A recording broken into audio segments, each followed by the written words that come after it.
సాయిరామ్. సమర్థ సద్గురు సాయినాథ్ మహారాజ్ కి జై. ముందుగా మన సాయి కుటుంబ సభ్యులందరికీ నమస్కారం అండి. అందరూ కూడా సుఖంగా, సంతోషంగా, ఆరోగ్యంగా బాగుండాలని మనస్ఫూర్తిగా కోరుకుంటూ ఈరోజు వీడియో మొదలు పెడుతున్నాను. ఇక ఈరోజు వీడియోలో బాబా గారు ఏం చెప్పబోతున్నారు అంటే, తల్లి ఒక్కసారి ఈ రొట్టెలను తాకు, నమ్మలేని నిజం ఒకటి చెబుతాను విను తల్లి, ఇంత అదృష్టం కాదనుకోకు అని ఈరోజు బాబా గారు మనందరి కోసం బంగారం లాంటి అవకాశాన్ని అయితే అందిస్తున్నారండి. ప్రతి ఒక్కరూ బాబా గారికి ఎంతో ఇష్టమైన ఈ రొట్టె ముక్కలను తాకగానే మన జీవితంలో మనం ఏం కోల్పోతున్నామో, అసలు మన జీవితం ఎలా ఉండబోతుంది, ముందు ముందు ఎలాంటి పరిణామాలు మనం ఎదుర్కోవాల్సి ఉంటుంది, ఇప్పుడున్న కష్టాలకే సతమతమవుతూ ఉన్న సమయంలో రాబోయే జీవితం ఎలా ఉంటుంది అన్న ఆందోళన ఎంతో మందిలో ఉంటుంది. బాబా గారు ఈరోజు మనకు అందిస్తున్న ఒక అద్భుతమైనటువంటి సందేశం అండి. ప్రతి ఒక్కరూ కూడా తప్పకుండా వినవలసిన వీడియో. ఈ వీడియో చూడుకోకపోతే ఈ సమయంలో చాలా వరకు నష్టపోవచ్చు. ఎందుకంటే ఎక్కడ తప్పు చేస్తున్నామో మనం గ్రహించలేకుండా ఉంటే ఆ సమయంలో కష్టాలనేవి ఎక్కువగా కనబడతాయి. వాటిని తగ్గుముఖం పట్టించడానికే భగవంతుడు ఇస్తున్న మార్గం ఇది. ఒక్కసారి బాబా గారి మీద నమ్మకంతో ఈ రొట్టెలను తాకి చూడు. నమ్మలేని నిజాన్నైతే బాబా గారు ఈరోజు మనకు చెప్పబోతున్నారు. ఇంత అదృష్టం మన గుమ్మం దాకా వస్తే ఎందుకు కాదనుకోవాలి? తప్పకుండా ప్రతి సాయి భక్తుడు కూడా బాబా గారు చెప్పే సందేశాన్ని స్వీకరిస్తారు అన్న నమ్మకం. ఎందుకంటే బాబా గారు ఎప్పుడూ కూడా మనకు తండ్రి స్థానంలో ఉండి ఎన్నో హితబోధనలు చేస్తూ ఉంటారు. బాబా గారు చూపించే ప్రేమ భక్తుల పట్ల ఎంత అద్భుతంగా ఉంటుంది అంటే అది కేవలం భక్తులకే తెలుస్తుంది. ఎందుకంటే ఆ అనుభూతి అనేది భక్తులు మాత్రమే పొంది ఉంటారు. ఎవరైతే బాబా గారి ప్రేమని పొందారో, బాబా గారు మన పట్ల ఏ విధంగా దయ చూపిస్తారో, ఎవరైతే ఇలాంటి అనుగ్రహం పొంది ఉంటారో వారికే బాబా యొక్క ప్రేమ, ఆప్యాయత ఎలా ఉంటుంది అనేది అర్థమవుతుంది. నిజంగా ఏ భక్తుడైతే పూర్తి విశ్వాసంతో, నమ్మకంతో ఏదైనా సరే బాబా గారు చెప్పిన విధంగా, బాబా గారు ఇచ్చే సందేశం ద్వారా ఎవరైతే వారి జీవితాలలో అనుసరించుకుంటూ బాబా గారు చెప్పినట్టు నడుచుకుంటారో వారి జీవితంలో అదృష్టం అనేది వరిస్తుంది. ఒక రోజు కాకపోయినా మరొక రోజు. ఎందుకంటే ఆ ఒక్క రోజులో నువ్వు చేసే తప్పులన్నింటికీ బాబా గారు ఏదో ఒక రూపంలో శిక్షణ అందిస్తూ ఉంటారు. ఆ శిక్షలో నువ్వు నెగ్గగలిగితేనే అదృష్టం అనేది వరిస్తుంది. కాబట్టి తల్లి, ఎక్కడ తప్పు చేస్తున్నావో అనేది మాత్రం సరిచేసుకో. ఎందుకంటే ఈ సాయి నీ కోసం ఎన్నో విధాలుగా మంచి చేయాలని ప్రయత్నం చేస్తున్నాడు.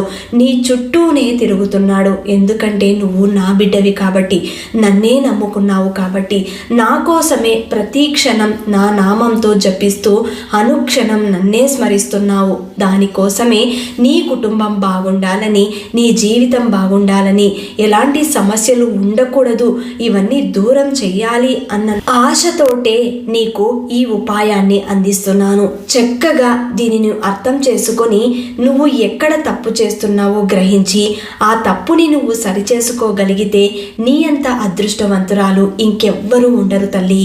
కాబట్టి నువ్వు నా బిడ్డవి, అర్థం చేసుకుంటావు అన్న ఆశతోటి చెబుతున్నాను. ఒక్కసారి ఈ బాబా చెప్పినట్టు చెయ్యి తల్లి. నా కోసం వేల కృసల దూరం నువ్వు రానక్కర్లేదు. నేనే నీ కోసం వస్తాను. నీ చుట్టూ నేనే ఉన్నాను. ఏ జీవిలోనైనా సరే నన్ను చూడు, నేను అక్కడ నీకు దర్శనమిస్తాను. తల్లి, ఇంకా నీకు నమ్మకం కలగలేదా? ఈ సాయి కోసమే ఎదురు చూస్తున్నావు కదూ. ప్రతి గురువారం నీ ఇంట్లో నేను అడుగు పెడుతున్నాను. నువ్వు నన్ను గమనిస్తున్నావా? నువ్వు పెట్టే నైవేద్యం తిని వెళుతున్నాను, అది చూస్తున్నావా తల్లి? ప్రతి ఒక్కరి ఇళ్లకు నేను వెళుతున్నాను. ఎవరైతే నా కోసం ఎదురు చూస్తూ నా పూజలు నిర్వహిస్తూ నా నామం జపిస్తారో అలాంటి వారి ఇళ్లకు పిలవకపోయినా సరే వెంటనే వెళ్ళి కూర్చుంటాను. వారి బాధలన్నీ వింటాను. వారి సమస్యలు తీర్చడానికి ఏదో ఒక మార్గం ఆలోచించి వారికి ఉపాయాన్ని అందిస్తాను. తల్లి, నీ కష్టం వచ్చినప్పుడు వాళ్ళు చెప్పారు, వీళ్ళు చెప్పారు అని వినకుండా నీ బాధని నువ్వు ఒక్కసారి ఆలోచించు. అసలు ఆ బాధ ఎలా పుట్టింది? దేనికోసం మదన పడుతున్నావు? నీకు డబ్బు సమస్య ఉంటే ఆ డబ్బును ఎలా సంపాదించుకోవాలి? ఈ కలియుగంలో నువ్వు డబ్బు సంపాదించాలంటే ఎన్నో మార్గాలు ఉన్నాయి. కేవలం జాబ్ కోసమే అంటే ఉద్యోగం కోసమే నువ్వు ప్రయత్నం చేయనక్కర్లేదు. నువ్వు అనుకుంటే ఏదైనా సాధించవచ్చు. ఒక వ్యాపారం కానీ లేదా ఇంకేదైనా పని చేసుకోవాలని నీ మనసుకు అనిపిస్తే ఆ విధంగానే ప్రయత్నం చెయ్యి. ఏది చేసినా కూడా చిన్నగా మొదలుపెట్టు. అందులో నీకు మంచి డబ్బులు సంపాదించడానికి అవకాశం దక్కుతుంది. తల్లి, ఎప్పుడూ కూడా ఎదుటివారి ఎదుగుదలను చూసి బాధపడకూడదు. వాళ్ళు బాగున్నప్పుడు మనం సంతోషంగా భావించాలి. మన మనసుకి ఆహ్లాదంగా అనిపించాలి. వాళ్ళు బాగున్నారు అని సంతృప్తి చెందాలి. అంతేకాని మనకు భగవంతుడు ఇచ్చిన దానితో తృప్తి చెందాలి. ఎప్పుడూ కూడా గాలిలో మేడలు కట్టడానికి ప్రయత్నం చేయవద్దు. జనుల తీరు ఎలా ఉంటుందో ఏంటో గమనించడానికి నీ బుద్ధి సరైన మార్గంలో ఉండాలి. కాబట్టి ఎలాంటి ఆలోచనలు పెట్టుకోకుండా మనస్సుని తేలికగా సంతోషంగా ఉంచుకోవడానికి ప్రయత్నం చెయ్యి. నీ మనస్సుని నువ్వే బాధ పెట్టాలని అనుకోవద్దు. ఎందుకంటే ఆ మనస్సు ఎంతో సున్నితమైనది. దానికి ఒక్కసారి అనారోగ్యం ఏర్పడింది అంటే దాని నుండి తప్పించుకోవడం చాలా కష్టం. అప్పుడు నువ్వు నీ భౌతిక దేహం కూడా అనారోగ్య పాలవుతుంది. నన్ను నీ హృదయంలో నిలుపుకున్నావు. ఈ భగవంతుణ్ణి, ఈ సాయిని నమ్ముకున్నావు కదా, నువ్వు నా బిడ్డవి, చెప్పినట్టు వింటావు. అందుకే నీ కోసమే ఈ చిన్న ఉపాయాన్ని తీసుకొచ్చాను. నువ్వు ఎప్పుడైనా ప్రమాదంలో ఉన్నాను అని నీకు అనిపించినప్పుడు, లేదంటే ఒక మంచి కార్యం నిర్విఘ్నంగా పూర్తి కావాలి అంటే, లేదు అంటే ఏదైనా ఒక పని మీద సంతోషకరమైన వార్తని తిరిగి ఇంటికి తీసుకురావాలని వెళుతున్నా, లేదా బిడ్డకు సంబంధం చూడాలి అని ఇంకొక ఇంటికి వెళుతున్నా కూడా ఆ సమయంలో ఆ బిడ్డకు మంచి జరగాలని, ఆ సంబంధం కుదరాలని నువ్వు చేసే ఈ చిన్న ప్రయత్నం ఎంతగానో ఉపయోగపడుతుంది. నువ్వు ఒక్కసారి ప్రయత్నం చేసి చూడు, నీ జీవితమే మారిపోతుంది. ఇది ఒక ఉద్యోగం కోసం కాదు, ఒక పెళ్లి కోసం కాదు. నువ్వు ఏ పని చేసినా అది మంచి పని అయి ఉండాలి. అలాంటి పని కోసం నువ్వు చేసే ఏ ప్రయత్నమైనా సరే నీకు విజయాన్ని తెచ్చిపెడుతుంది. తల్లి, నువ్వు బయటికి వెళ్ళేటప్పుడు ముందు నా నామాన్ని పలుకు. ఆ తర్వాత నా చిత్రపటం ముందు, ఒకవేళ నీ ఇంట్లో ఆ సమయానికి పూజ చేసి ఉంటే ఆ సమయంలో ఆ పూజా మందిరంలో ఖచ్చితంగా తులసి దళాన్ని ఉంచాలి. అంటే బాబాగారు ఏం చెప్పబోతున్నారంటే, మీరు ఏదైనా ఒక పని తలపెట్టినప్పుడు, అంటే మీరు బయటికి వెళుతూ ఉంటారు ఏదో ఒక మంచి కార్యం కోసం, లేదంటే మీకు సంతోషాన్ని తెచ్చే వార్త కోసం, లేదు అంటే ఉద్యోగం కోసం ఇంటర్వ్యూకి వెళుతుంటారు మీ పిల్లలు, లేదు అంటే ఒక కోరిక కోసం, అంటే ఏదో భూమి రిజిస్ట్రేషను, లేదంటే ఇల్లు కట్టుకోవాలని భూమి పూజ కోసమో, ఇంకేదైనా డబ్బుల సమస్య తీర్చుకోవడానికి బయటకు ఆ పని మీద వెళుతున్నారు అనుకోండి. ఇలాంటి పనుల కోసం మీరు ముందుగా ఏం చేయాలంటే, బాబాగారి చిత్రపటం ముందు మీ ఇంట్లో ఎలాగో దీపారాధన చేసి ఉంటారు. ఆ సమయంలో బాబాగారికి పూజలో తులసి దళాన్ని ఉంచాలి. అది బాబాగారి పాదాల దగ్గర ఉంచి మీరు పూజని చేసుకొని ఉండాలి. అంతేకాదు బాబాగారి చిత్రపటానికి, శ్రీ ఆంజనేయ స్వామికి, ఆ తర్వాత శ్రీ మహావిష్ణువుకి అంటే శ్రీనివాసునికి, శ్రీమన్నారాయణుడికి మీరు ఖచ్చితంగా తులసి దళాన్ని సమర్పించండి. ఎవరైతే శ్రీనివాసుని భక్తులు ఉంటారో వారందరూ కూడా బాబాగారిని కూడా ఇష్టంగా ఆరాధిస్తారు. బాబాగారితో పాటు శ్రీనివాసునికి, ఆంజనేయ స్వామికి తప్పకుండా మీరు తులసి దళాన్ని సమర్పించాలి. మీ ఇంటి ముందు ఏవేవో పిచ్చి మొక్కలు పెంచుకోవడం కన్నా తులసి మొక్కలను పెంచుకోవడానికి ప్రయత్నం చేయండి. అది కూడా పూజ కోసం అని చెప్పి ఒకే ఒక కుండలో పెట్టుకొని పూజ చేసుకోవడానికి మాత్రమే పెట్టుకోకండి.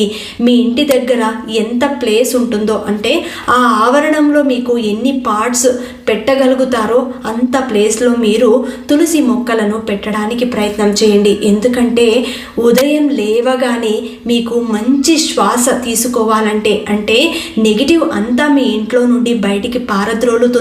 ఆ తులసి మొక్కలను మీరు ఉదయం లేవగానే చూడగానే చూడగానే మంచి ఆహ్లాదకరమైన వాతావరణం అనేది మీ చుట్టూ ఏర్పడుతుంది. అంతేకాదు ఈ తులసికి చాలా అద్భుతమైనటువంటి గుణాలు ఉన్నాయి. అవి ప్రత్యేకంగా మన హిందువులకు చెప్పనక్కర్లేదు. ఈ తులసి మొక్కలు మన సాంప్రదాయానికి చిహ్నం కాబట్టి ప్రతి ఒక్కరూ కూడా మీ ఇంటి దగ్గర ఒకటి కాదు, రెండు కాదు, ఎక్కువ కుండీలలో పెట్టుకోవడానికి ఈ తులసి మొక్కలను ప్రయత్నం చేయండి. అలా పెట్టుకోగలిగితే ప్రతి నిత్యం మీరు పూజ చేసే సమయంలో కొద్దిగా తెంపుకొని మీ పూజా మందిరంలో శ్రీనివాసునికి, బాబా గారికి, ఆంజనేయ స్వామికి పెట్టడానికి ప్రయత్నం చేయండి. ఇలా ప్రతి నిత్యం పెట్టండి. తప్పకుండా మీ ఇంట్లో కష్టాలనేవి తొలగిపోతాయి. అంతేకాదు మీ జీవితంలో ఎన్ని సమస్యలు, ఎన్ని అడ్డంకులు వచ్చినా వీటి నుండి ఈ నెగిటివ్ ఎనర్జీ, ఈ నకారాత్మక శక్తి అనేది బయటకు ఒక్కసారి వెళ్ళిపోతే పాజిటివ్ అనేది నింపుకుంటుంది. కాబట్టి జీవితంలో ఎదగాలి అంటే అన్నీ మనం చేసే మంచి పనులలోనే ఆధారపడింది. బాబా గారు ఏమంటున్నారంటే, ఈరోజు నా కోసం నా బిడ్డ నన్ను నమ్ముకొని రొట్టె ముక్కలను తాకింది. ఈ రొట్టె ముక్కలంటే నాకు ఎంతో ఇష్టం. కనీసం ఒక్క గురువారం అయినా సరే నా కోసం తయారు చేసి, తల్లి నీకు నీ ఇంటి చుట్టూ ఎక్కడైనా ఏ జీవి కనిపించినా కూడా నేనే అని భావించి రొట్టె ముక్కలను పెట్టు తల్లి అని బాబా గారు అంటున్నారండి. ఏ ప్రాణి అయితే ఆహారంతో అలమటిస్తూ మన కంటికి కనిపిస్తుందో మన చేతనైనంత సహాయాన్ని తప్పకుండా ఆ జీవికి అందించాలి. అందులో తప్పకుండా నేను ఉంటాను అని బాబా గారు ఈ సందేశాన్ని మనందరి కోసం అందిస్తున్నారండి. ఇవన్నీ కూడా బాబా గారు పెట్టే పరీక్షలు, ఆ దైవం మన కోసం నిర్ణయిస్తున్న పరీక్షలు. అందులో మనం నెగ్గగలిగితేనే ఈ కష్టాలన్నీ మనకు దూరం అవుతాయి అన్నది మనం అర్థం చేసుకోవాలి. మరి ఈరోజు ఇంత గొప్ప పరమార్థం ఉన్న సందేశం బాబా గారు అందించారు అంటే నిజంగా మన అదృష్టం. మరి ఇంత అదృష్టాన్ని ఎవ్వరూ కూడా కాదనుకోకుండా అందరికీ అందేలాగా షేర్ చేయండి, లైక్ చేయండి. ఇంకా ఎవరైనా కొత్తగా మన ఛానల్ని చూస్తున్న వాళ్ళు ఉంటే వెంటనే సబ్స్క్రైబ్ చేసుకొని సపోర్ట్ చేయండి ఫ్రెండ్స్. మళ్ళీ రేపటి వీడియోలో కలుసుకుందాం. అంతవరకు సెలవు. సర్వేజన సుఖినో భవంతు. సర్వం శ్రీ సాయినాథార్పణమస్తు.